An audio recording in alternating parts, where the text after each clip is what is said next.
Okay, those of you who only raise your hand twice, you guys can plan on a life expectancy of between 70 and 75 years. And you can also plan on more than 5 of them being bad years. Years of morbidity, disabled years. Those of you who raise your hand between 3 and 4 times can expect a life expectancy somewhere between 80 and 85 years. Big jump between the 3 and 4. Those of you who raise your hand 5 or 6 times can expect between 85 and 90 years of life expectancy. And those of you who raise your hand 7 to 8 times can expect a little over 90 years of life expectancy. Did anybody raise their hand all 8 times? Stand up if you raise your hand all 8 times.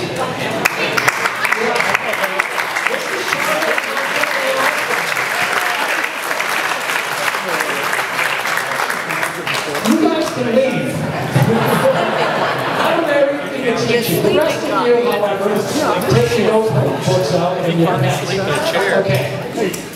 So, what I'm going to do is talk about the world's longest lived people, and then try to articulate some of the lessons they offer us as both individuals and also communities.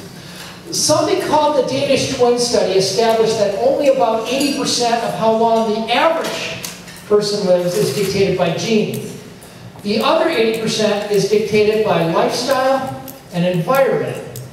So, in 2001, lifestyle and environment determines 80% of how long the average person lives. So, in 2001, I teamed up with the National Institutes on Aging and National Geographic and struck off on what's now been a 10-year journey to first identify the parts of the world where people are living demographically longer. So these are verifiable areas where people are either reaching age 100 at the highest rates, have the highest life expectancy, or the lowest rate of middle-age mortality. In other words, people our age have the best chance of reaching that age 90. And then with another team, our job wasn't just to go to academic institutions and universities and plumb the studies that existed. Our job was to reverse engineer longevity, to find these populations who are really living longer, and then methodically distill down exactly what they're doing. And we found 9 common denominators. No matter where you go on the planet, we call these places blue zones. 9 common denominators, and I'm going to tell you what those are, but first, I'd like to take you to a few of the blue zones. We found our first blue zone about 125 miles off the coast of Italy on the island of Sardinia.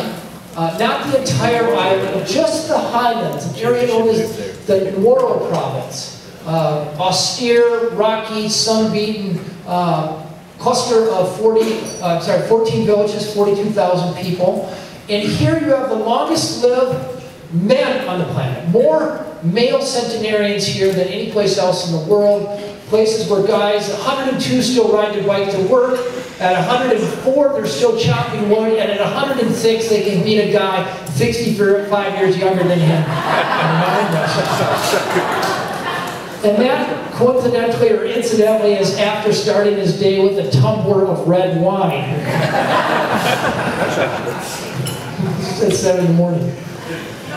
So you start asking yourself why, and to do the job right, you can't really go ask a centenarian what they did last week or last year. They can't really remember. You really have to dig into the culture and find out what the culture's been doing for most of the last 100 years. So the first part of any serious inquiry on finding these answers really begins with the history. And for most of living history in Sardinia, men were largely shepherds. In fact, the factor that most highly correlates with becoming a centenarian is whether or not you're a shepherd. And interestingly, farmers live no longer than any average Italian. And we think the reason is because farmers tend to work really hard part of the year, and then they sit around the rest of the year. Meanwhile, shepherds, all year long, they sort of wake up when the sun's warm, they spend some time with their animals, they walk about 3 miles, which to put that in local terms means about 9 holes.